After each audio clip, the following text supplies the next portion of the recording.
Join Chris and Suzanne Vester today on Faith, Family, Fulfillment as they lead discussions on creating a strong bond and having a loving relationship through Christian values. Guests on the show share insightful stories and ideas to enhance a positive family upbringing and create trust in one another, as well as providing encouraging words of wisdom everyone should hear. And now, here are Chris and Suzanne.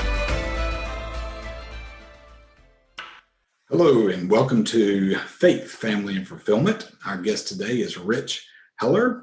He is a conflict coach, and his specialty is transforming conflict into communication and understanding, and his company is called Rich in Relationship. Well, welcome, Rich. How are you doing today?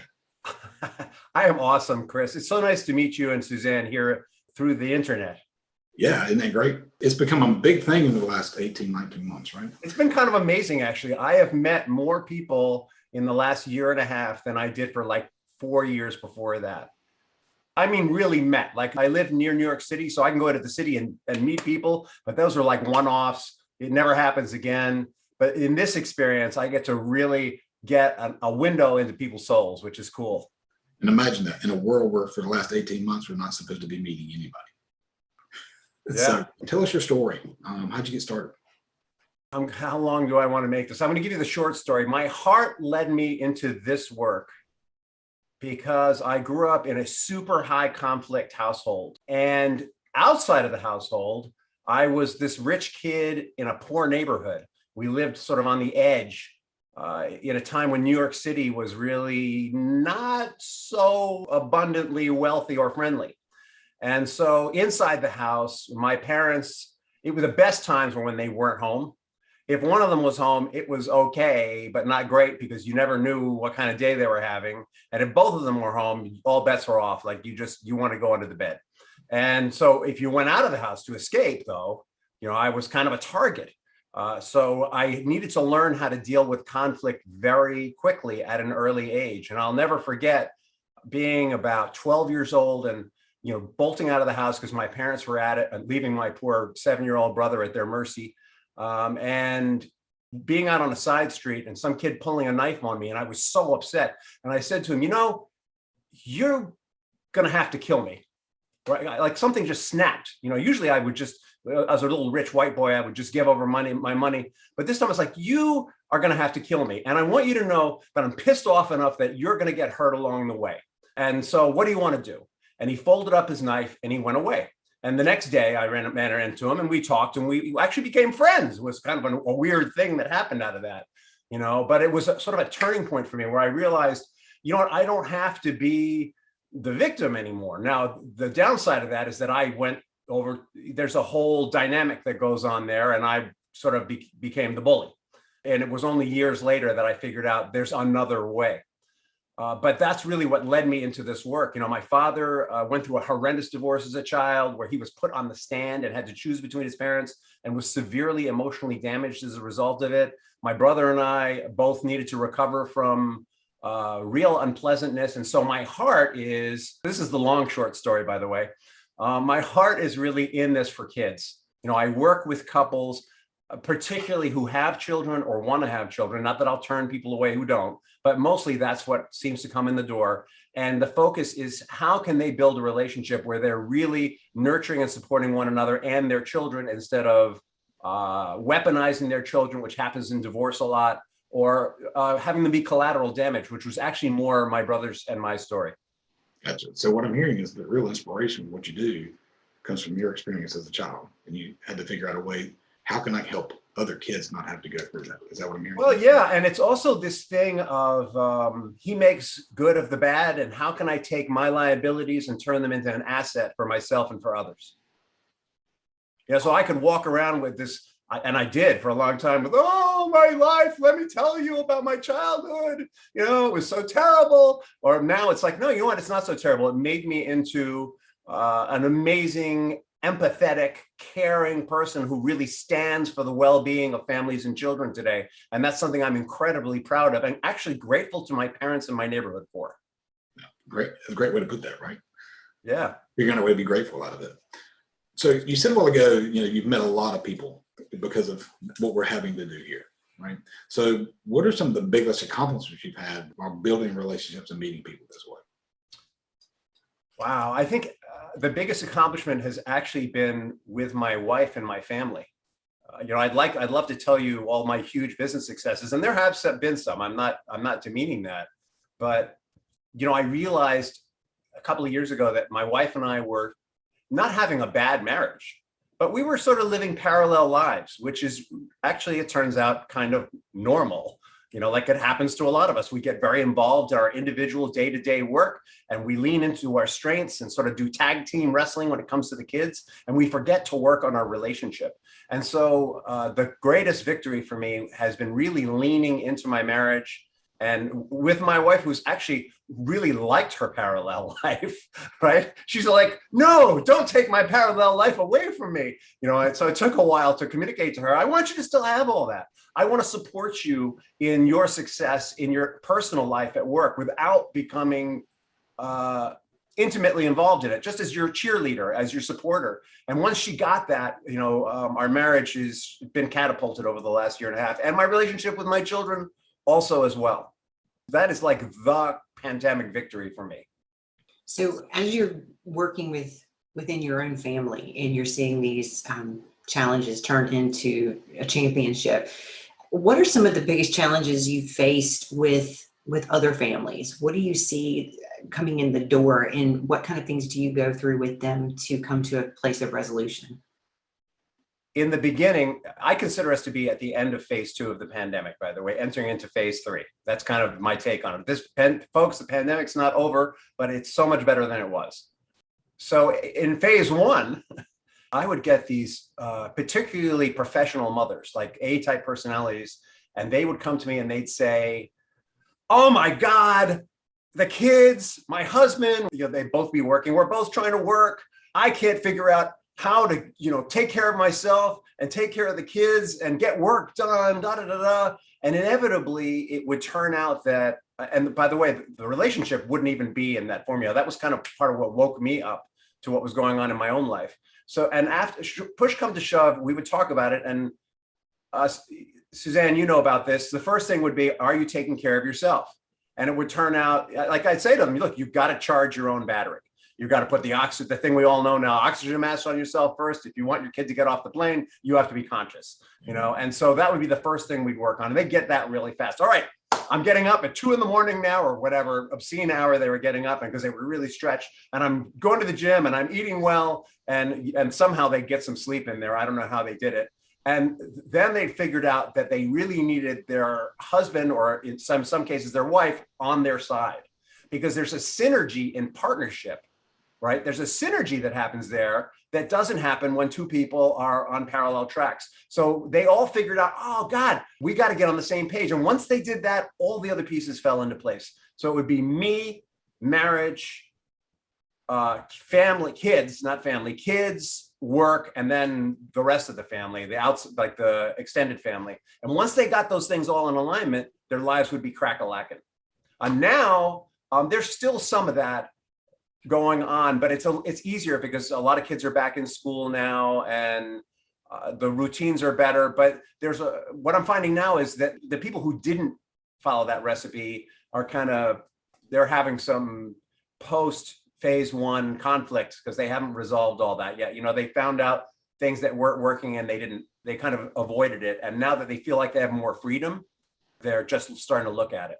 That leads me to a question. So the families that you've worked with through all that, the ones that have maintained that set of habits of how to take care of themselves and how to put their own oxygen mask on, do you see them falling away from that as things loosen up? Or do you think they've reestablished their habits as far as how they're taking care of their self and their family? I have not heard of anyone falling off the wagon yet.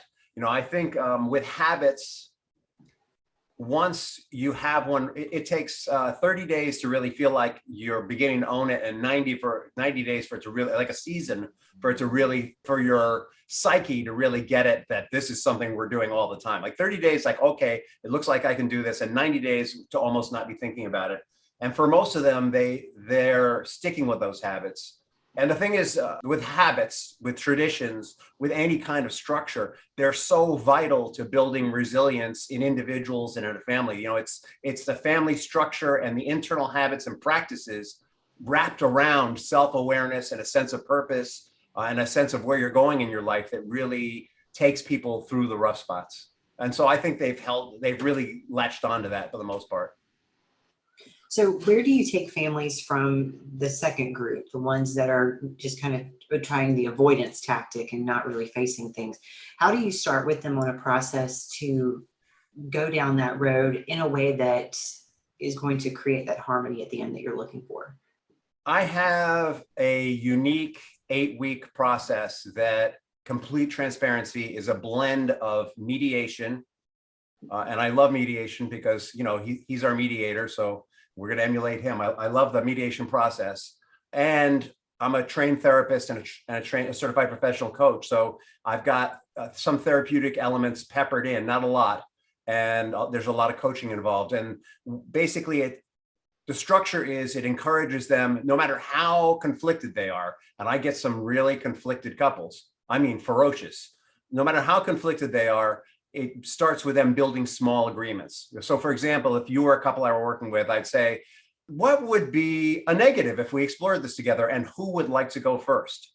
And then you would decide who goes first, and you would agree on who goes first. And my job is to make sure that, Chris, if you were selected to go first, that you really want that, not just that you're giving in because you always do or because you're uncomfortable or whatever. But by building these small agreements in the process itself, trust is built again, and slowly but surely the conversation changes from head-butting to caring communication and intimacy.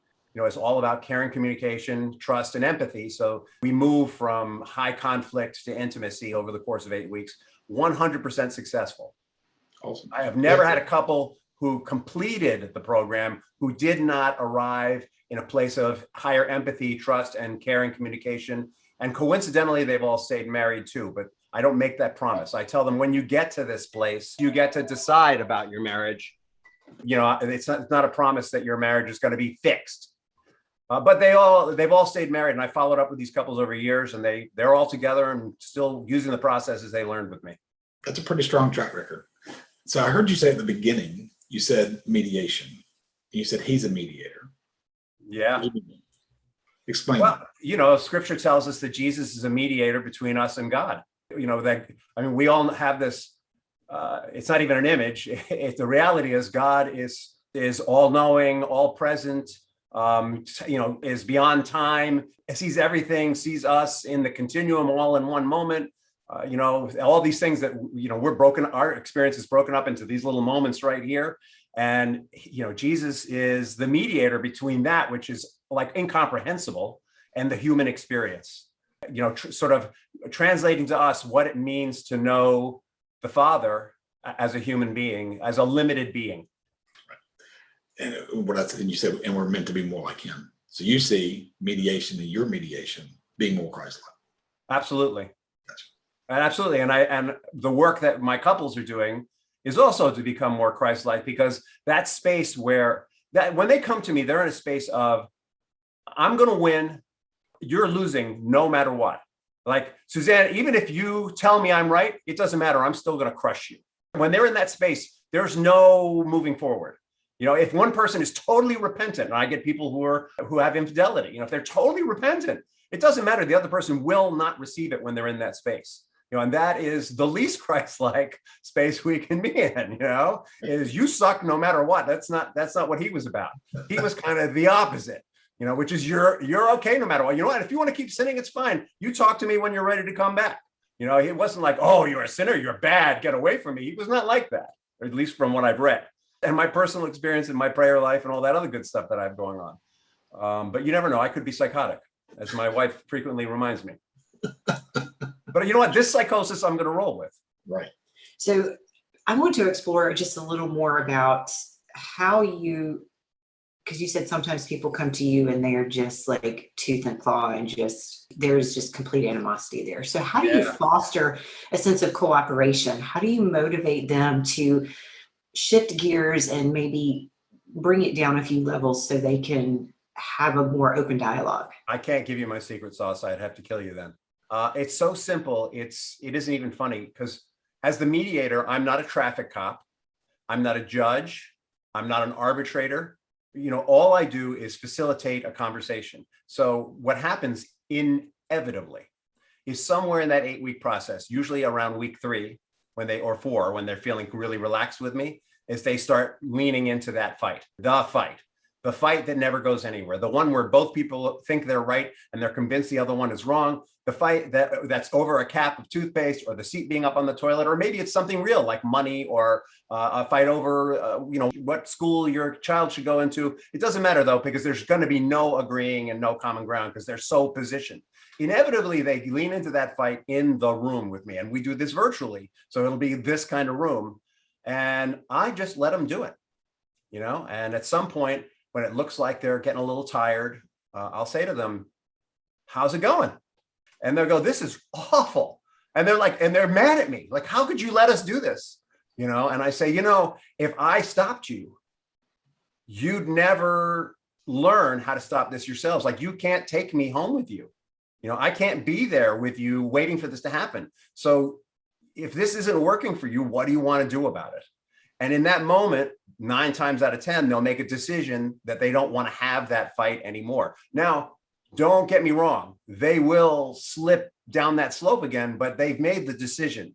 It's like when we decide to forgive someone, we often don't do it right away, but we make the decision. And when the feeling comes up, we go, you know what? I decided I was going to forgive that person. You know what? I'm going to pray for them right now. God, give them everything I would want and more, and we just keep doing that till we've cleansed that out. And that's basically what they do. And then after that moment, I start giving them tools for caring communication. After that moment, I start taking them through exercises where they get back in touch with their values, and they start to see that they have the same values. Maybe the values are prioritized differently, but so they're not as out of sync as they thought.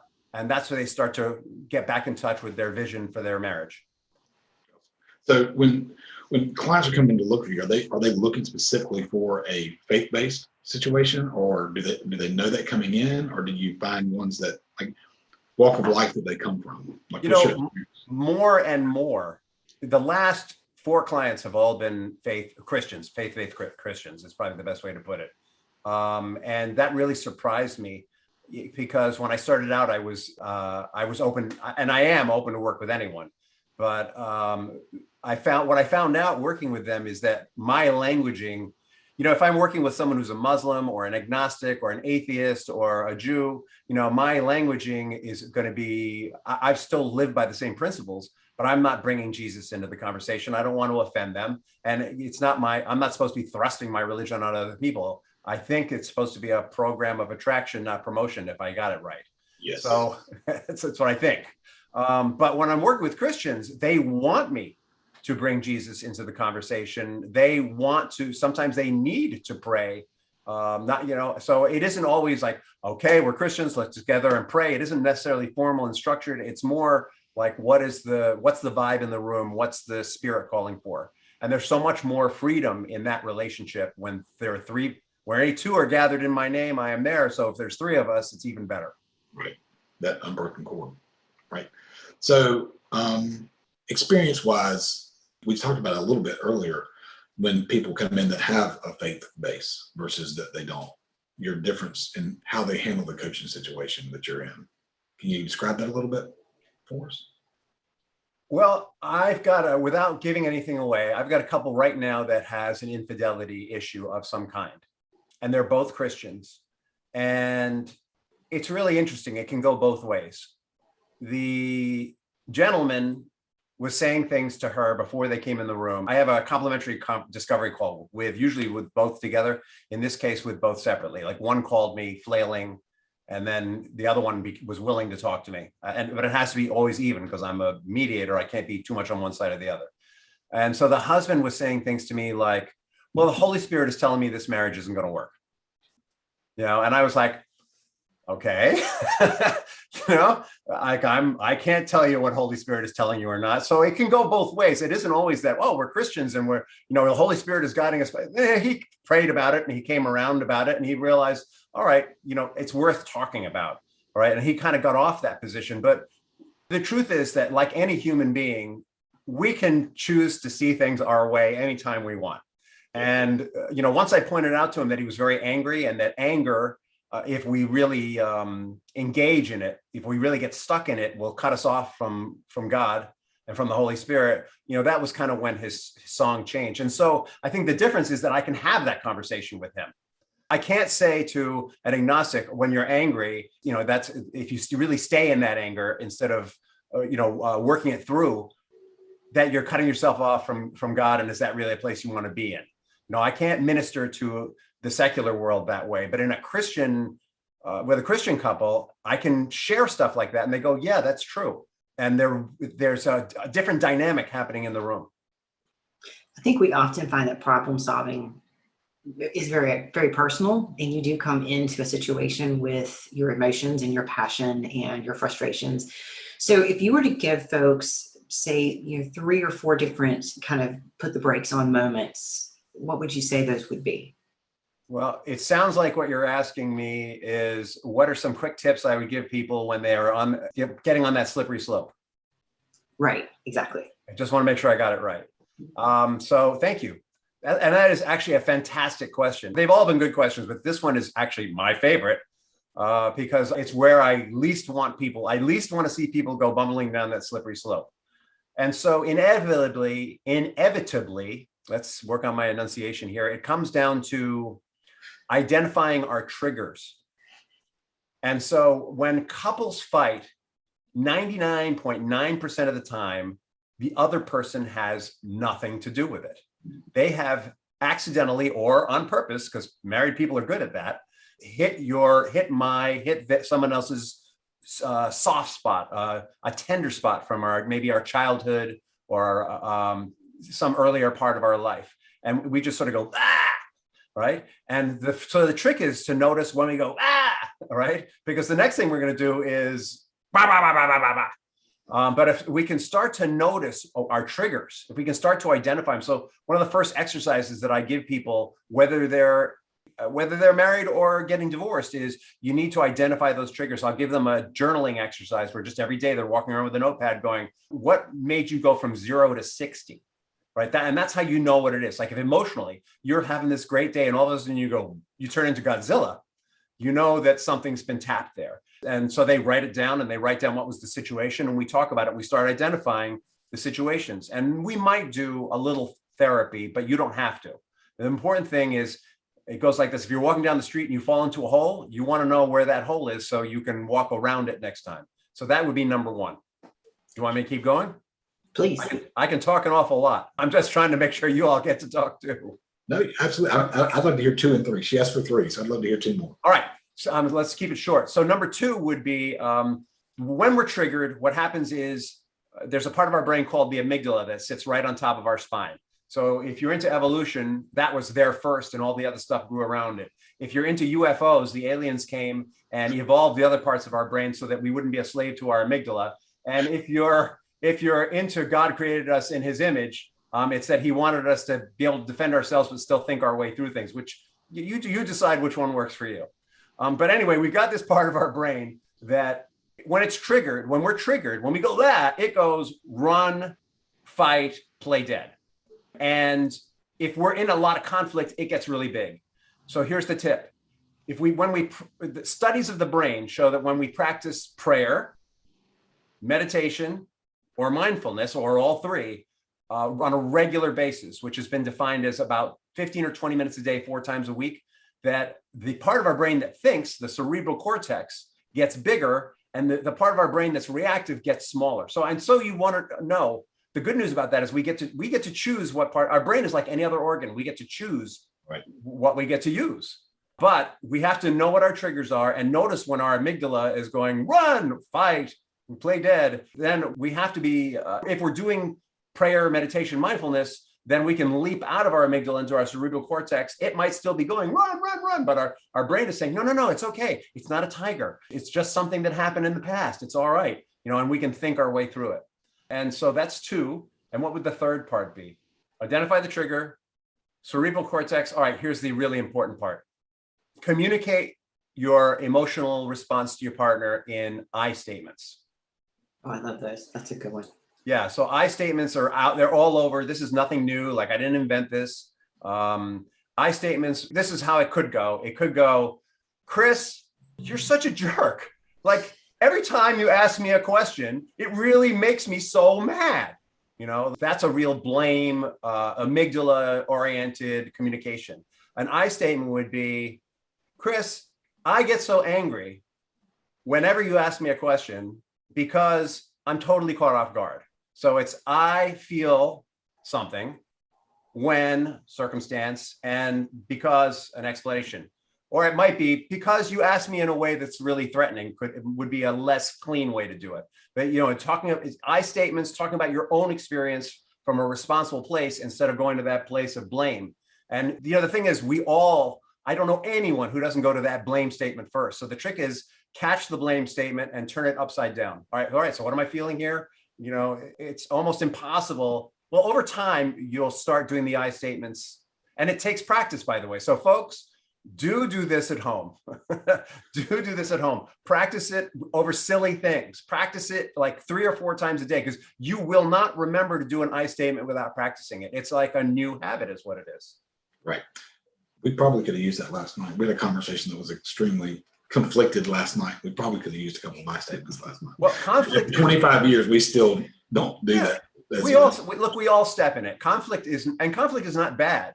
It's the kind of conflict that we have. If there were no conflict, nothing creative would ever happen, right? If differences didn't meet and weren't resolved in some way, nothing new would happen. Everything new comes out of the meeting of difference. Difference is awesome. It's how we meet. And when it's late at night and we're tired and it's been a long day and difference meets, it's really easy to slip into that stuff. Gotcha. So, man, I've loved this conversation. I'm going to ask you some questions about you personally now, as we come to the kind of the end of our time. What are some of your hobbies? What's some things you do outside of work? What a surprise. I've practiced martial arts for 36 years and I teach kids. I used to teach kids karate. I stopped because my work was really growing. That's like my number one central. It's actually one of the things that helped me get off of the victim, bully, rescuer cycle and onto being a coach and a champion and a challenger, which is the other dynamic we have when we're bouncing out of bullying. It was the realization that there weren't many situations that I couldn't handle. I've been doing it a long time. There weren't many situations that I wasn't going to walk into that I hadn't been already trained for. And so it's my amygdala is like, this is probably safe. That's been something that I started in my 20s that I'm a lot older now and I still do today. So that's where I'm going next after we're done.